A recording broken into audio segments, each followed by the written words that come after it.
Достар, қалайсыздар? Мен бүгін сіздермен өз каналымда үгілмелі самса жасап көрсетемін. Ол үшін бізге қажетті заттар: май, жұмыртқа 2 дана, 250 грамдай су, 1 қасық ас тұзын қосып қоясыздар, және 500 грамм ұн қажет. Салмасына ет, жуа, картоп қажет. Ең алдымен ұнымызға міне сары майымызды аламызды, үккіштен өткіземіз. Менің пайдаланып отырған сары майым мамина рецепт деген осы арнайы үгілмелі қамырға арналған сары май. Алдымен осылай үккіштен майымызды ұнға араластыра отыра үккіштен майымызды өткізіп аламыз.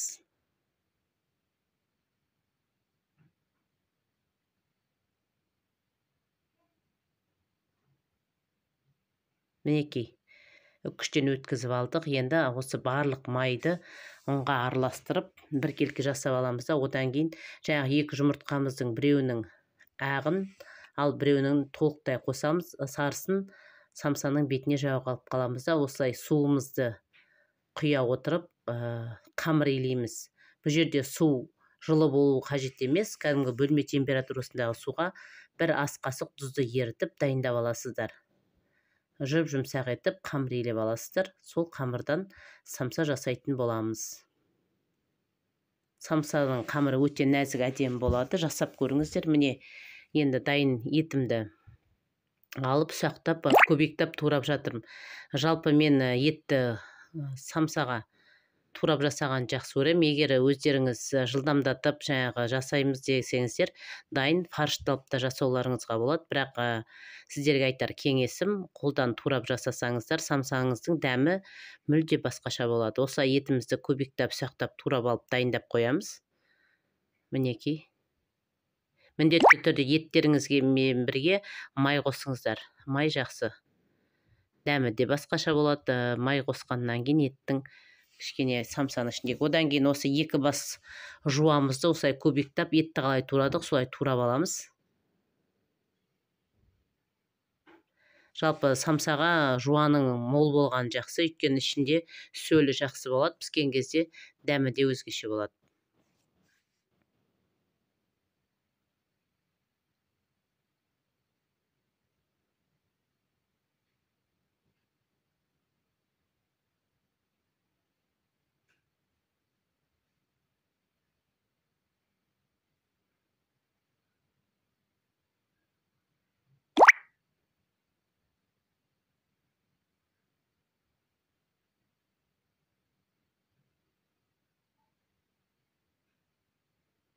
Біздің дайындайын деп отқанымыз ол үгілмелі қамырдың ішіндегі самса, қатпарлы самса емес.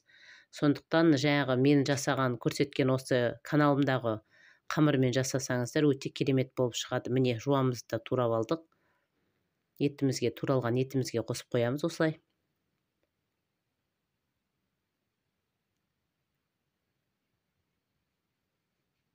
Екі жуамыз туралып болды. Енді мен 2 дана осылай картоп қостым. Себебі балаларым картоп жақсы көреді.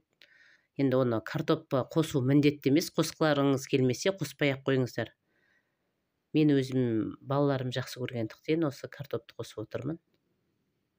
Ол картопта осылай жуаны қалай турадыңыздар, және еттерді солай сол көлемде ұсақтап, турап, көбектеп турап аласыздар.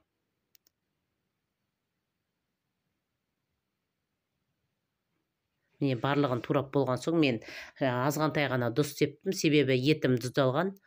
Міне бұрышым салып жатырмын. Енді барлығын жақсылап араластырамыз. Біркелкі жаңағы бұрышы біркелкі болып араласу үшін барлығында араластырып осы қоспамызды дайындап аламыз, ішіне салатын салмамызды.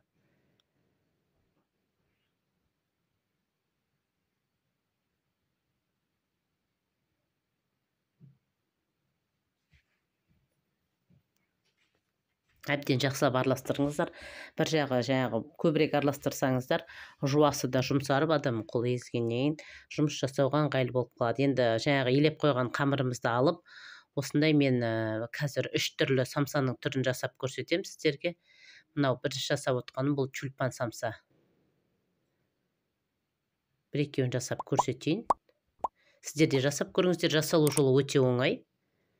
Және осы видеоны көріп отырған болсаңыздар, менің каналыма тіркеліп, міне осылай бүгесіздер. Мінекей, самсамыз дайын. Менің каналыма тіркеліп, лайк басып, мені қолдап қойыңыздар. Енді мынау тағы бір түрін көрсетейін деп отыр. Міне осылай нанды үлкен қылып тіліп аласыздар. Осындай бөліктерге бөлесіздер одан кейін. Міне, бірінші 4-ке бөлдім, одан кейін әр бөлікті 3-ке бөліп жатырмын. Жалпы әртүрлі қылып түйуге болады. Енді өздеріңіздің қиялдарыңызға байланысты түйесіздер оны түйген кезде. Мен енді осы сіздерге қазір көрсетіп атқаным.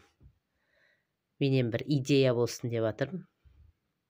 Осылай ұштарын 2 бөлік, жаңа 2 тілік жасаймыз.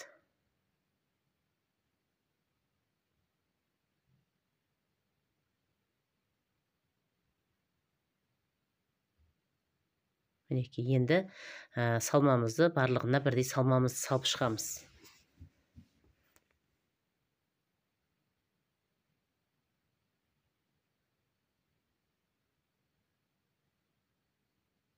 Енді осылай, дәл осы мен қалай көрсеттім, солай қылып түйіп шығыңыздар. Түптерін кішкене жапсырып жіберіңіздер, өйткені пешке салған кезде ашылып кетуі мүмкін. Міне осындай самсалар пайда болады. Жасалу жолы өте оңай. Жасап алыңыз, жасап көріңіздер сіздерде.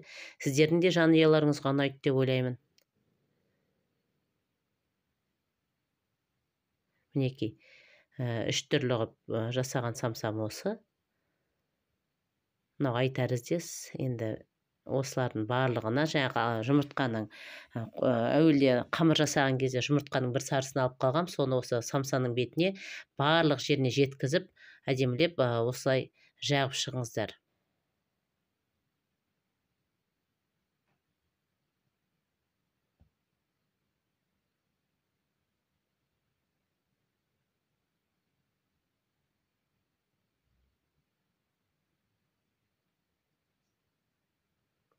Жалпы бұл самсаның салып атқаным, алдағы уақытта жаңа жыл келе жатыр. Біз жаңа жыл келді деп дастархан жаямыз. Сол кезде осындай самсаларды істеп қоюларыңызға болады.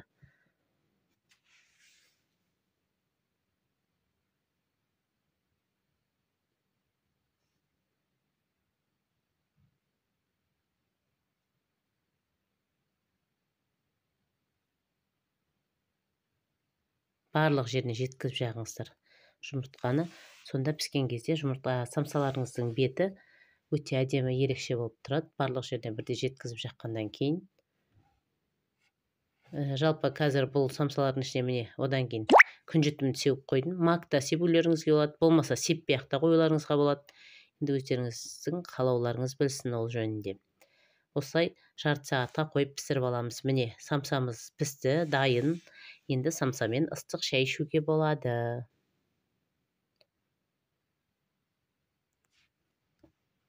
Ас болсын.